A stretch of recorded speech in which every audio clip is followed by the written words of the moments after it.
Fate Graphite is a poor gatekeeper for the Berserk family whose three children, Hado, Mamil, and Raphael, bully him due to their status as holy knights. Unfortunately, Fate's only skill is gluttony that does nothing except leave him starving permanently. The only one to show him kindness is Holy Knight Roxy Hard. Bandits rob the Berserk house and Fate ends up killing one. To his shock, Gluttony consumes the bandit's soul, increasing Fate's strength and granting him the bandit's skills in appraisal and telepathy. Roxy offers to hire him to her heart family, but he is too scared to leave. Suspecting Gluttony might be useful, after all, Fate buys a rusty black sword, realizing with telepathy it is the living magic sword Greed. Raphael is revealed to be researching immortality. With Greed's help, Fate slays a goblin pack, absorbing their strength and skills. Greed advises keeping Gluttony secret, as it is a forbidden skill that goes against divine law. On his way home, telepathy reveals an adventurer kidnapping a young girl to sell to corrupt holy knights for sexual slavery. Despite not knowing how strong the adventurer might be, Fate follows him to try to save the girl. Fate defeats the adventurer and learns it was Hado planning to buy the girl, Sahara, whom Fate returns to her orphanage. Fate decides to accept the job working for Roxy. Lord Hart dies in battle, so his title passes to Roxy as commander of the Holy Knights, though many doubt she will be capable in the role. Fate begins work as a servant, with Roxy taking a more than casual interest in him, earning disapproval from head maid Haru. Fate's starvation returns, only now it turns his eyes red.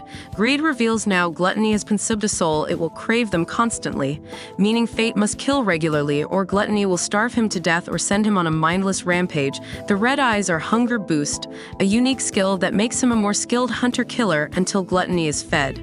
Fate slays goblins, hobgoblins, and a goblin king from whom he steals health regeneration to heal injuries almost instantly. In exchange for some of his strength, Greed also levels up and unlocks a new form, a bow that never misses. Fate anonymously donates the Goblin King's loot to the orphanage to help Sahara and her friends. Roxy visits town disguised as a commoner with Fate as her guard.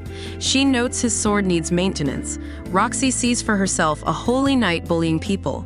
To prevent the knight recognizing Roxy, Fate improvising they are lovers arguing, then disappear into the crowd. Via telepathy, Fate can tell Roxy enjoys holding his hand. Fate realizes Roxy is looking for information on a suspected lich that slaughtered 100 goblins and a goblin king, panicking the whole city. Fate panics at the thought of knights patrolling the forests, as it will become difficult to feed Gluttony without being seen. Roxy is eventually discovered, and deeply saddened people automatically treat her with fear when it is her job to protect them. After visiting a blacksmith to clean Greed, Roxy is angered that the Berserk's plan to hunt the supposed lich without informing her.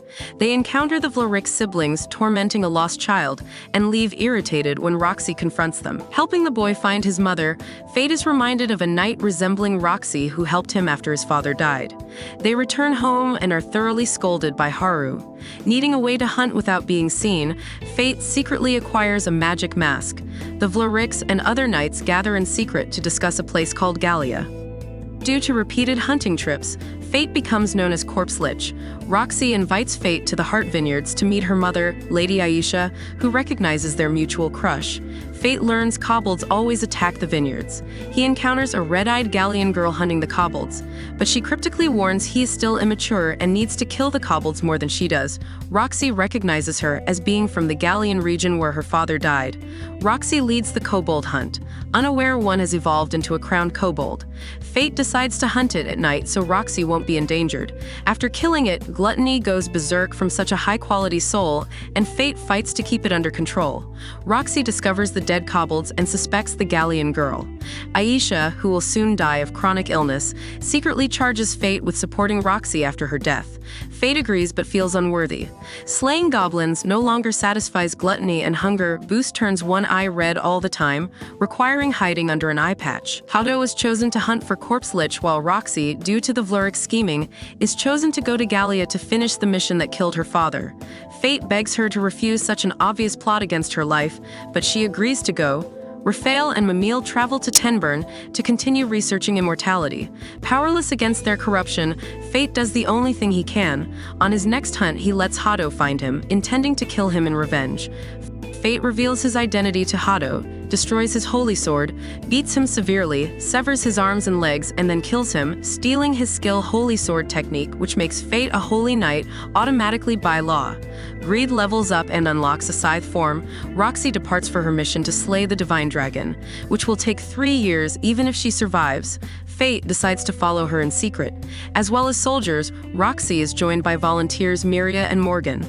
Morgan's daughter, Rain, is a researcher studying the victims of Corpse Lich. Learning the weapon used is undoubtedly one of the weapons of mortal sin. While heading for Gallia, Fate rests at a shipping port and encounters Set, his childhood bully, desperately seeking warrior to protect their village from monsters. Fate almost refuses since the villagers exiled him after his father Dean died, but relents since Gluttony requires feeding soon. Set's father, the chief, remembers Fate and decides he might at least be useful as a sacrifice to the monsters. Set, who has matured since their childhood, rejects this as barbaric and takes Fate into his own home, since the monsters recently killed his wife. Fate passes out, Set's young daughter having been tricked by the chief to offer Fate a drugged sweet. Set is able to wake Fate, who quickly slays the wyverns, stealing skills Fireball and Fire Resistance. Only Set and his daughter survive, so Set decides to start a new life in the city and makes amends with Fate. Fate visits Dean's grave, then finds work guarding a traveling merchant to catch up to Roxy and her soldiers at Lanchester City. On the way, they encounter the Gallian girl, Mine. She reveals her axe is the mortal weapon Sloth, and that like Fate suffering from gluttony and starvation, she suffers from wrath and narcolepsy. Fate arrives in Lanchester before Roxy and must wait for her. Fate learns everyone in Lanchester possesses tattoos denoting their place in society, enforced by Lord Rudolph, who executes people daily. Greed has met Mine and Sloth before. He admits to Fate there are 7 mortal weapons and 7 mortal skills, of which Gluttony is most sinful, as its ability to accumulate skills could make the wielder stronger than God, or send them insane. Fate learns to feed Gluttony just enough souls to prevent insanity and kills a sand golem, stealing the skill Sandstorm. Lanchester soldiers see him in his mask, so to hide his identity, he introduces himself as Corpse. Rudolph demands Corpse serve him or be executed. Mine hits him so hard he flies out of the city into the desert, requiring her and Corpse to flee Lanchester as wanted criminals. Fate and Mine explore Housen Village. The chief, retired Holy Knight Aaron Barbados, offers Fate training as he clearly uses his strength inefficiently. Fate enters Hunger Boost again and detects monsters inside Housen Castle. After completing Aaron's training, Fate asks about the castle. Aaron reveals he once owned the castle, but during his absence, his wife and son were killed by a Lich Lord, which now inhabits the castle. Aaron decides to confront Lich Lord with Fate while Mine protects the village in exchange for gold. Inside, they find Aaron's reanimated family, and his son Rook attacks him for failing to protect them. Fate cannot interfere, as him killing them would consume their innocent souls. Instead, he destroys Lich Lord with Rook's sword, freeing their souls safely while only consuming Lich Lord. Aaron pays Mine, who claims she is gathering funds to rebuild Gallia. This reminds Aaron he met Mine in his youth 50 years ago. Mine confirms she is much older than that, as she is cursed to never die. Meanwhile, Raphael and Mamil successfully locate a Philosopher's Stone, bringing immortality one step closer. Returning home, they are furious to learn of Hado's murder, not by a monster, but by a human warrior known only as Corpse. Roxy and her team pass Housen, where Roxy is surprised to learn Aaron is her godfather. Roxy is curious who defeated Lich Lord, but Aaron keeps it secret by Fate's request. Aaron offers Roxy his training. Mine takes Fate to the city where she was born to kill the monster Hanyel, a weaponized chimera created by Gallia's government. It is still an infant inside its cocoon, but is capable of resurrecting eternally while its soul is intact, so she needs Fate to devour the soul. Hanyel's heart is a Gallian girl, making Fate uneasy, but Mine assures him the girl was a monster even before fusing with Hanyel. After a difficult fight, Fate kills the girl. As he devours her soul, Fate feels a great sorrow, which Greed reveals is caused by having killed a family member, as the girl was undoubtedly related to Mine, who in turn is now Fate's sister via wielding mortal weapons. Burying the girl, Fate asks Mine to kill him herself if he ever goes insane. Greed levels up again and gains a shield form. Fate and Mine part ways to fulfill their separate goals. Fate enters Babylon, a fortress city that separates Gallia from the kingdom. Fate learns Roxy has taken her father's place as commander of Babylon. Via telepathy, he senses someone in the crowd with murderous intentions for Roxy. Roxy takes over from her father's temporary replacement, Northern. Greed demands a proper scabbard from equipment craftsman Jade, but it costs 500 gold, so Fate must earn money and hunts a large orc pack. Hunters accuse him of stealing their kills, forcing Fate to beat them up. Roxy appears but doesn't recognize Fate under his skull mask. She accepts his excuse of self-defense and lets him go. News of the fight spreads, so Jade insists on providing Fate's equipment for half price, so his growing fame acts as advertising for his shop. Fate buys armor but still can't afford the scabbard. Fate encounters Eris, who holds the deadly sin of lust. She has followed him ever since he unlocked Gluttony, and she knows mine. She reveals the existence of hate, a force that accumulates around death and suffering and leads to the birth of crown monsters. The same is true of humans who have accumulated vast amounts of hate from the abuse of holy knights towards commoners. Her goal is the birth of a crowned human who will protect the kingdom.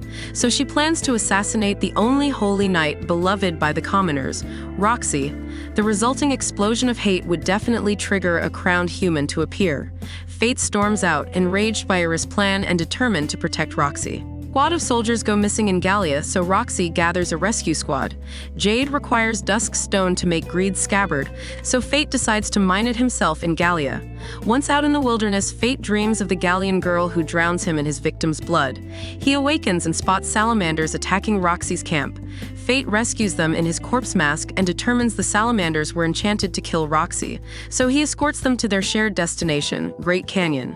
Fate spies Eris inspecting dormant chimera bodies. Soon after, Roxy is attacked by chimeras considerably weaker than Haniel, as their cores are orcs.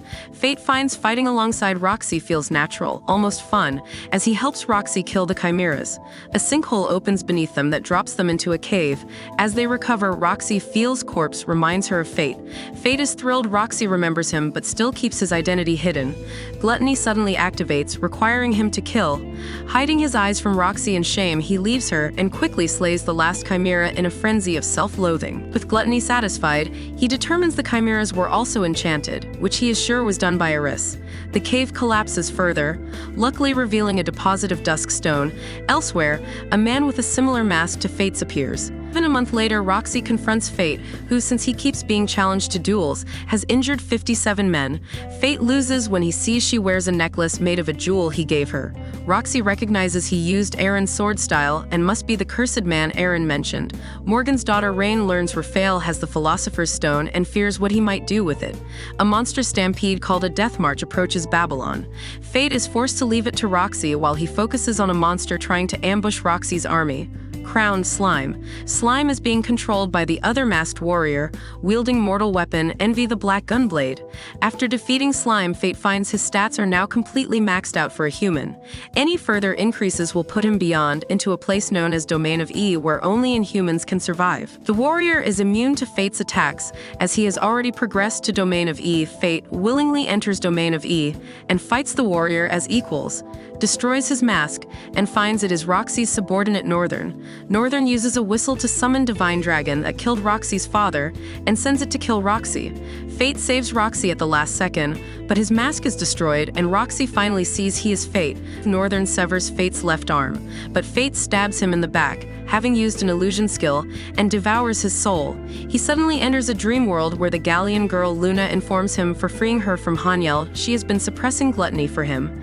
But if he devours Divine Dragon, he will go irreversibly insane. Fate slays Divine Dragon anyway to protect Roxy. He transfers his power to Greed, unlocking a magic staff form and ensuring when he goes insane he'll be too weak to hurt anyone. As promised, Mine arrives to kill him, but Roxy stops her. Somehow, Roxy's presence calms Gluttony, so Fate merely passes out and awakens a week later. Eris and Mine explain Envy had been mind-controlling Northern, so they hid Envy deep inside Gallia away from humans. Eris has abandoned her crowned human plan, but needs Fate's help for her next goal. Fate agrees to go with her, as he can feel Gluttony now has some twisted interest in Roxy. He leaves Roxy a letter explaining everything. With Divine Dragon dead, Roxy returns home to the capital. Raphael is shown going mad from exposure to the Philosopher's Stone. Greed's magic staff form regenerates Fate's missing arm. Eris promises to see him in the capital after he has regrown his power from zero, having given all his existing power to Greed. As Fate sets out to begin hunting monsters again, Greed demands an even finer scabbard to celebrate reaching domain of E.